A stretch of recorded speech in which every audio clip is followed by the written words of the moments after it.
nowadays students, in this lecture we are going to discuss about that is salt of weak acid and strong base. Okay, salt of weak acid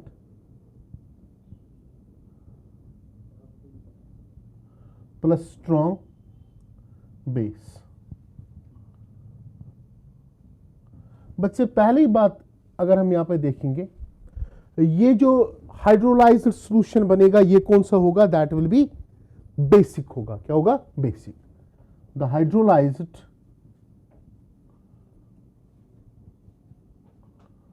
solution will be basic in nature.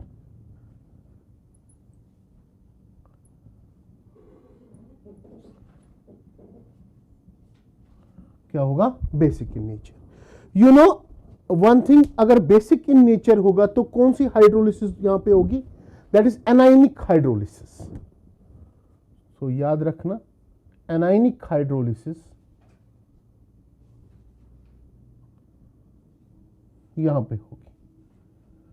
तो simply अगर हम एक salt लेंगे, कौन सा salt लें?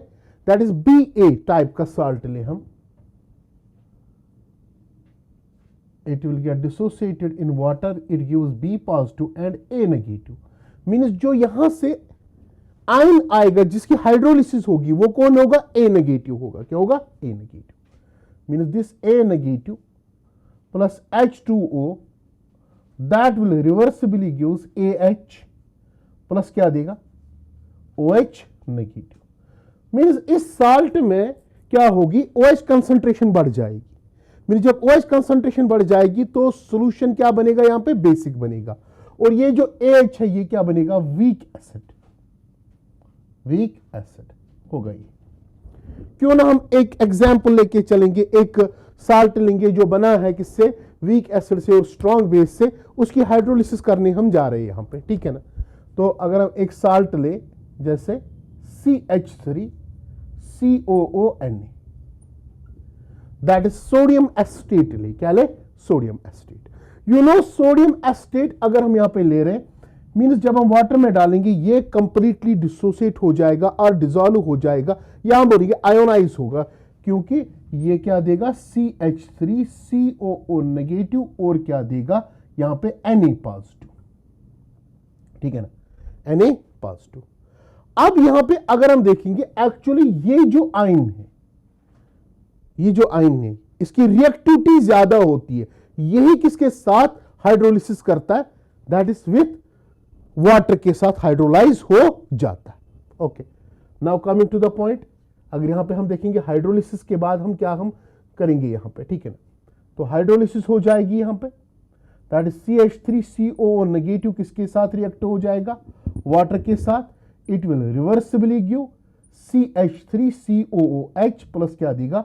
OH negative देगा. इसको मैं इक्वेशन नंबर 1 यहां पे एज ए मार्क करूंगा. Okay, so at T equal to 0 अगर इसकी कंसंट्रेशन में क्या लूं? C लूं. इसकी कितनी होगी? 0 और इसकी 0 होगी. At equilibrium if the degree of hydrolysis is equal to H के बराबर, तो इसकी कंसंट्रेशन कितनी रहेगी? CH और यहां पे CH और इसकी CH के बराबर हमने यहां पे लिया. जरा इक्वेशन नंबर 1 पे मैं क्या करूंगा? Apply law of mass action. Law of mass action.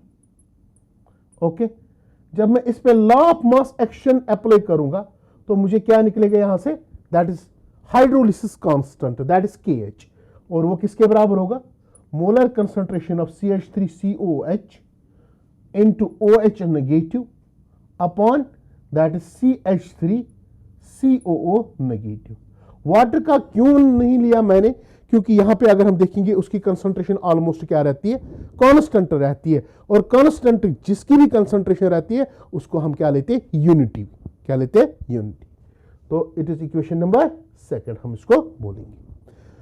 क्यों ना मैं यहां पे पुट करूंगा वैल्यू CH3COH के बदले CH लूं, OH के बदले CH लूं और इसके बदले क्या लूं? C minus CH. ओके, सो KH किसके बराबर रहेगा?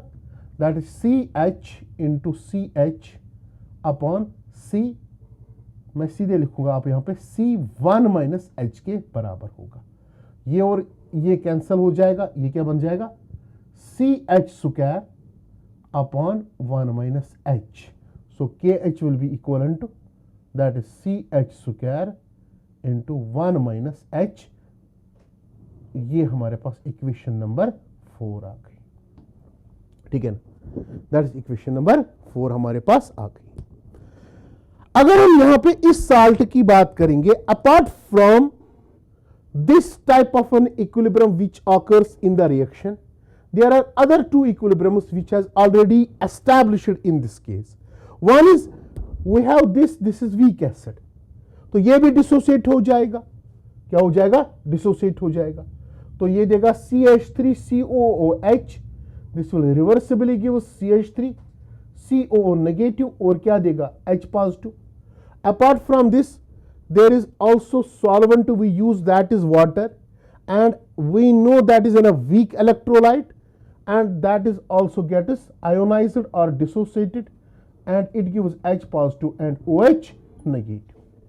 क्यों ना मैं इसको इक्वेशन नंबर 5 बोलूं और इसको इक्वेशन नंबर 6 बोलूं। जरा इक्वेशन नंबर 5 में हम क्या लगाएंगे, यहां पे law of mass action, apply law of mass action to equation number 5. So that will be equivalent to Ka, क्योंकि acid है, that will be molar concentration of CH3CO negative and H positive upon CH3COH. Okay, this equation number 7. Similarly, apply law of mass action to equation 6. Here we get ionic product of water, that is Kw, and that will be equal to molar concentration of H positive and OH negative, that is equation number 8. जरा equation number 7 और 8 को आप आपस में क्या करेंगे, divide करेंगे। Divide equation number कौन सा 7 to 8 So that will be equivalent to Kw upon Ka, वो किसके बराबर बन जाएगा, that is H positive into OH negative upon Ka किसके बराबर है, CH3CO negative into H positive upon क्या है CH3COH, जब इसके अपॉन हो जाएगा वो ऊपर जाएगा CH3COOH। जरा कैंसल आउट क्या हो जाएगा, H पॉजिटिव और H पॉजिटिव कैंसल आउट हुआ। So it is KW divide by Ka, that is OH negative into CH3COOH upon CH3COO negative. जरा इसको मैं इक्वेशन नंबर 9 बोलूं, equation number 9। Compare equation number 9 and equation number 2, इनको compare करेंगे। Compare equation number 9 and equation number 2। अगर हम देखेंगे ये दोनों क्या है, सेम, दीज आर सेम, ये दोनों के दोनों सेम है। यहां पे भी KH और वहां पे KW बाई Ka, तो क्या मैं लिख सकता हूं KH will be equal to KW by Ka के बराबर। That is very important equation, that is KH will be equal to KW by Ka के बराबर होता है यहां पे, ठीक। तो इसको मैं इक्वेशन नंबर 10 यहां पे बोल सकता हूं, ठीक। That is equation number 10। So that is KH, that is degree hydrolysis constant, that is equivalent to ionic product upon Ka के बराबर यहां पे होता है यहां पे, ठीक है ना। तो that is equation number 10। Equation number 9 को अगर हम फिर से लें तो हम सीधे बोल सकते हैं KH will B equivalent KW by Ka, that will be equivalent to OH negative into CH3COH upon CH3CO negative के बराबर यहां पे होता है, ठीक है ना। यहां से क्या हम निकाल सकते हैं, that is OH negative concentration हम निकाल सकते हैं यहां पे, ठीक है ना। To be continued. तो अगर हम इक्वेशन नंबर 9 को ले, टेक इक्वेशन नंबर 9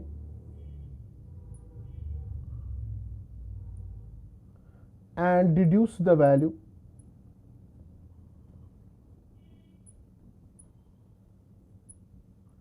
OH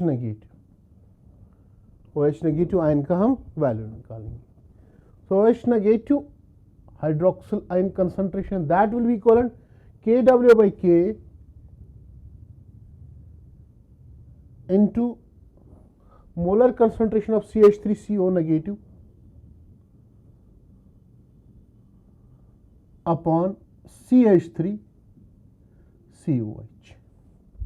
इसको इक्वेशन नंबर 10 बोलूंगा, ठीक है ना। तो यहां से हम अब स्टार्ट करेंगे इसका POH निकालेंगे। क्या निकालेंगे? POH निकालेंगे। Okay,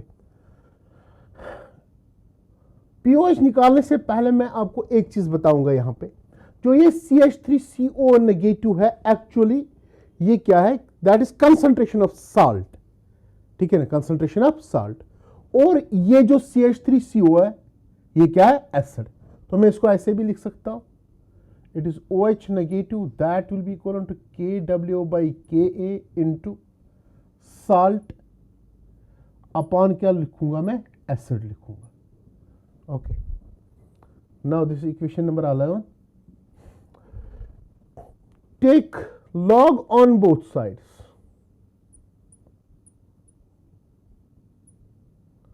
It is log of OH negative that will be equal to log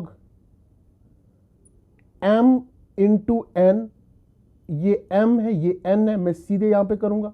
It is log of M plus log of salt by acid। फिर से यहां पे log M by N that is equal to log of M minus N log of KW plus log of KA। so it is minus log of KA plus क्या आएगा? log of salt upon acid। इसको मैं equation number 12 बोलूंगा। Take negative sign on both sides.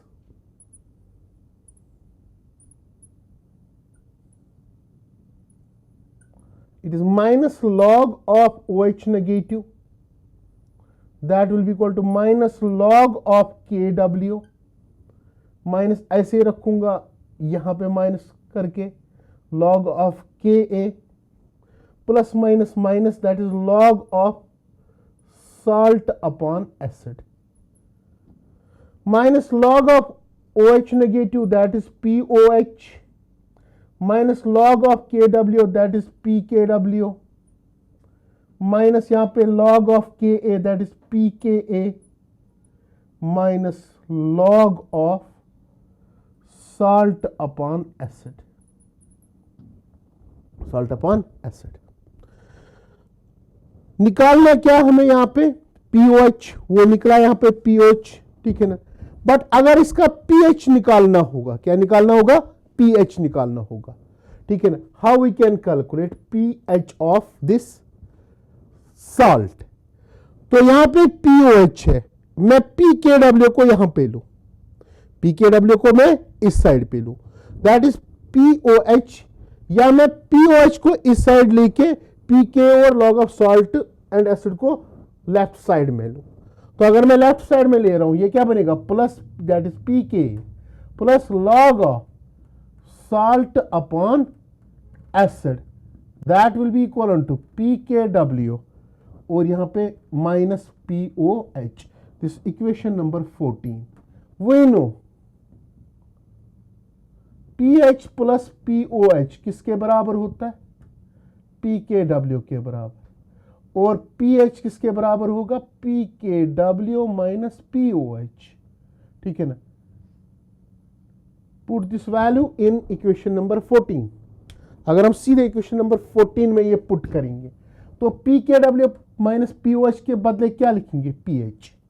So this is PKA plus log of salt upon acid that will be equal to pH के बराबर होता है, ठीक है ना, that is equal to pH। तो ये इक्वेशन आपको याद रखनी ही पड़ेगी, दैट इज pH अगर निकालना होगा तो ये इक्वेशन याद रखनी है, तो pOH निकालना होगा तो ये इक्वेशन याद रखनी पड़ेगी, ठीक है ना। That is about salt hydrolysis in case of weak acid and strong base में। अगर स्ट्रॉन्ग बेस होगा तो हम क्या निकालेंगे, इसमें pOH ही निकालेंगे। हाँ, अगर पूछा जाएगा pH निकालो, फिर यहां से ये स्टेप्स करके आप यहां पे pH निकाल सकते हो उसमें, ठीक है ना। तो ये हमारे पास हो गया salt of weak acid and strong base के बारे में। Thank you very much.